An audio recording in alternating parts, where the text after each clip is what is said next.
حضرت محمد صلی اللہ علیہ وآلہ وسلم کی عید کا یہ خوبصورت واقعہ ہمیں ان کی سادگی، شفقت اور امت کے ساتھ محبت کو ظاہر کرتا ہے۔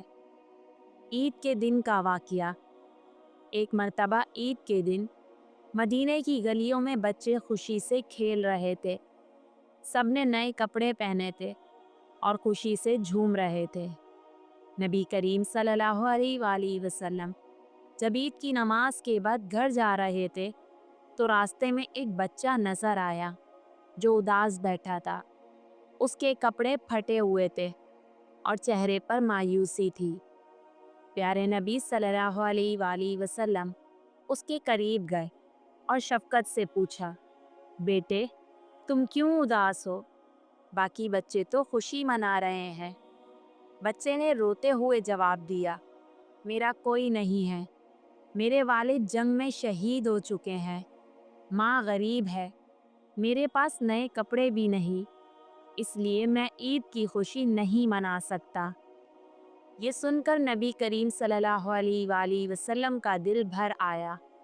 آپ صلی اللہ علیہ وآلہ وسلم نے محبت سے اس بچے کو گود میں اٹھایا، اپنے گھر لے گئے، اسے نئے کپڑے پہنائے، کھانا کھلایا اور شفقت سے فرمایا، بیٹا اگر میں تمہارا باپ بن جاؤں، عائشہ تمہاری ماں بن جائے اور فاطمہ تمہاری بہن بن جائے تو کیسا ہوگا؟